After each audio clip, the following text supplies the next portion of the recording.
Au nom du Père, et du Fils, et du Saint-Esprit, ainsi soit. Mes bien chers frères, permettez-moi ce matin de vous parler du précieux sang de notre Seigneur Jésus-Christ, puisque nous n'avons pas eu l'occasion, à cause des autres fêtes importantes, de vous parler de cette grande fête du 1er juillet, et qui,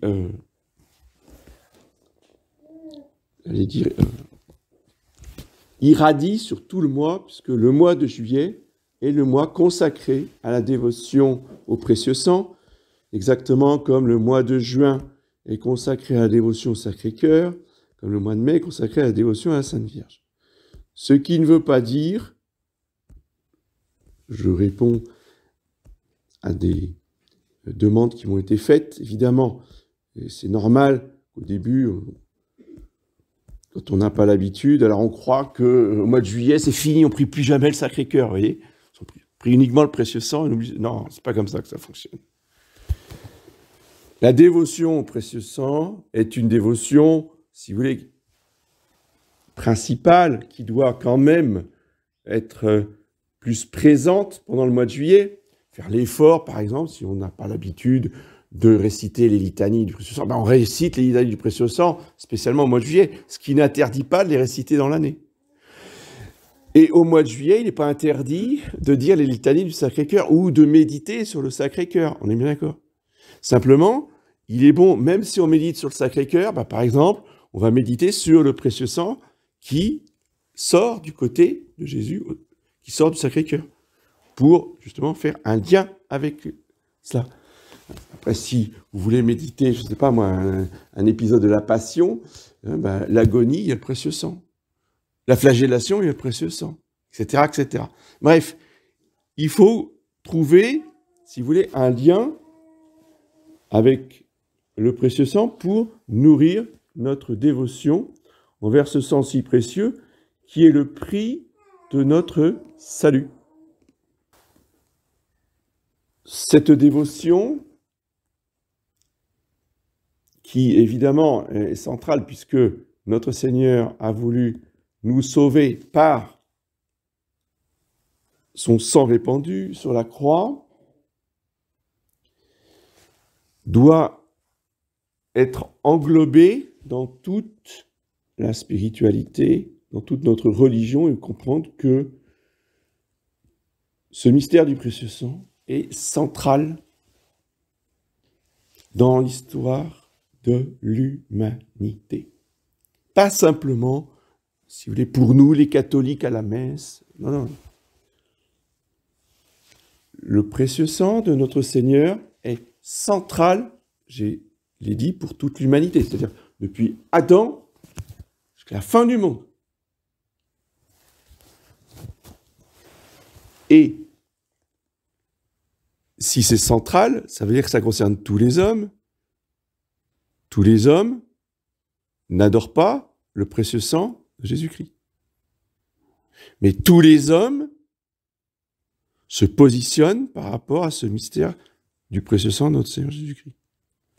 Et ceux qui sont au service de Satan, depuis Caïn, ça commence comme ça. Que fait Caïn? Il verse le sang innocent, le sang de son frère Abel. Et que dit Dieu? Tout de suite, mais dès le départ de l'humanité, ça n'a pas traîné. Il dit à Caïn, le sang de ton frère crie vers le ciel. C'est-à-dire quoi? C'est-à-dire que ton crime, je l'entends tout le temps. Ton péché, je l'entends tout le temps. Et au lieu de demander pardon, Caïn fuit Dieu. Et le regard de Dieu le poursuit jusqu'au fond des cavernes. L'œil de Dieu poursuivait Caïn, dit la Genèse. Bien. Donc vous voyez que tout de suite, le péché tourne autour du mystère du sang. Et pour contrebalancer le péché avec le sang, il y a le sacrifice avec le sang. Que fait Abel et que fera et que feront tous les fils d'Adam fidèles à Dieu, donc les descendants de Seth qui remplacent Abel? Ils égorgent un agneau. Qu'est-ce qu'ils font? Ils répandent le sang de l'agneau. Le sang de l'agneau en lui-même n'a pas de valeur. Il n'a de valeur que dans la mesure où il figure le sang de l'agneau de Dieu qui sera sacrifié sur la croix. Et ce sang de l'agneau va traverser toute l'humanité.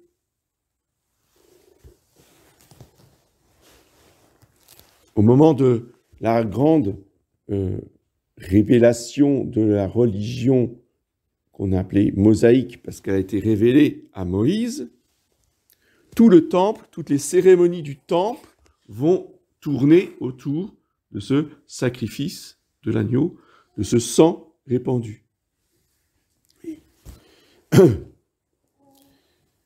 Quand ça va être le tour d'une génisse, le prêtre va tremper dans le sang de la génisse un bouquet d'hysope. Il va rentrer dans le Saint des Saints, il va asperger les murs du Saint des Saints avec le sang de la génisse. Et après, il va asperger le peuple. Mais c'est un rite qui a été révélé par Dieu à Moïse lui-même et qui est la vraie religion divine mosaïque. C'est qu'il faut avoir dans l'esprit, lorsque dans la messe chantée, nous commençons la liturgie par l'aspergesmé. Que nous dit l'aspergesmé? Vous m'aspergerez avec l'hysope, Seigneur, et je serai pur, vous me laverez, et je deviendrai plus blanc que la neige. Pourquoi on parle de l'hysope? Qu'est-ce que vient faire l'hysope ici? L'hysope fait référence à l'hysope, au bouquet d'hysope qu'utilisait toujours le grand prêtre pour asperger le Saint des Saints et la foule avec le sang de la génisse qui va être sacrifié sur l'autel. Ce sacrifice de l'agneau, ce sacrifice sanglant, va être perpétué jusqu'au vendredi fatal pour notre Seigneur, c'est-à-dire le vendredi saint, le vendredi de la rédemption, où ce ne sont plus les agneaux que Dieu va regarder. Dieu détourne son regard du temple, il tourne son regard à l'extérieur de Jérusalem, sur son Fils, le véritable agneau de Dieu, qui va être sacrifié pour le salut du monde. Les autres agneaux, là, dans le temple, ne sont que des figures. Et justement, notre Seigneur va faire couler son sang du côté ouvert par la lance du soldat, qui va le transpercer du côté droit. D'où cette référence, vous voyez, du Vidi Aquam, donc au lieu de l'aspergesmé. Pendant le temps pascal, nous chantons le Vidi Aquam au début de la messe. Et à quoi nous fait référence le Vidi Aquam? Eh bien, à ce grand mystère. J'ai vu l'eau sortir du temple du côté droit, parce qu'avec le sang, il y a l'eau. Donc l'aspergesmé fait référence au sang. Le Vidi Aquam fait référence à l'eau. Logique, puisque la veillée pascale, qui précède la fête de Pâques, est la grande cérémonie de l'eau baptismale, qui va servir toute l'année, de cet esprit qui plane sur les eaux, du cierge pascal qu'on va immerger dans l'eau. Donc, Pâques, c'est le thème de l'eau. Et tous ceux que cette eau a touchés ont été sauvés, et ils chantent Alléluia. Quelle est cette eau qui sort du temple du côté droit? Bien d'abord, c'est l'eau qui sort du temple, du côté droit du temple de Jérusalem, le jour de la grande inauguration, qu'on appelle une dédicace, par le roi Salomon. D'où vient cette eau? Quelle est cette eau? C'est l'eau de la fontaine de Jérusalem, de la source, si vous voulez, qui alimentait en eau toute la ville. Cette fontaine s'appelait la fontaine de Siloé. Qu'est-ce que ça veut dire Siloé? Ça veut dire le Messie. Qui c'est le Messie? C'est bien Jésus-Christ. Et donc, le grand prêtre sortait avec une vasque en forme de bateau, allait puiser de l'eau à la fontaine de Siloé, donc pour le Messie, et rentrer en procession dans le temple avec cette eau par la porte droite. Oui. Donc ça, c'est la cérémonie de Moïse. Mais évidemment que si nous chantons cet hymne de Vidi Aquam en faisant référence à cette cérémonie, c'est que cette cérémonie préfigurait l'eau qui allait couler avec le précieux sang du côté droit de notre Seigneur. Et quand le grand prêtre est rentré pour la première fois avec l'eau de la fontaine de Siloé, qu'est-ce qui s'est passé? Un grand miracle, une grande manifestation de Dieu. C'est-à-dire qu'on ne se voyait pas à 3 mètres. Tout d'un coup, le temple a été envahi par un nuage. Comme si il y avait de la fumée. Ça venait de nulle part. Hein. C'était la présence du Saint-Esprit qui se manifestait par ce nuage. Et cette nuée qui a envahi le temple au jour de la dédicace. La nuée, toujours symbole du Saint-Esprit. Et c'est pour ça que l'archange Gabriel dit à la très sainte Vierge Marie, qui est le temple vivant de Dieu, hein, le temple de Jérusalem n'était qu'un temple en pierre, tandis que la très sainte Vierge Marie, elle, avait en elle-même le Fils de Dieu, donc elle était le véritable temple vivant. Et l'archange Gabriel lui dit, le Saint-Esprit vous couvrira de son ombre. L'ombre de quoi? L'ombre de la nuée du Saint-Esprit. Et nous avons expliqué toute la fête du 1er juillet. Et après ce que je viens de vous dire, quand vous prenez la fête du 1er juillet, vous comprenez un petit peu mieux ce qui est dit dans le texte du graduel qui reprend l'épître de Saint Jean. C'est lui qui est venu par l'eau et par le sang, Jésus-Christ. Non par l'eau seulement, mais par l'eau et par le sang. Il y en a 3 qui rendent témoignage dans le ciel, le Père, le Verbe et le Saint-Esprit, la Sainte Trinité. Et sur la terre, et ces 3 sont un. Et sur la terre, il y en a 3 qui rendent témoignage, l'Esprit, la nuée, l'eau et le sang. L'eau et le sang qui sortent du Sacré-Cœur. L'eau et le sang que l'on retrouve dans le calice pour la messe. On met du vin et on met une goutte d'eau. Pourquoi une goutte d'eau? Ça sert à quoi une goutte d'eau?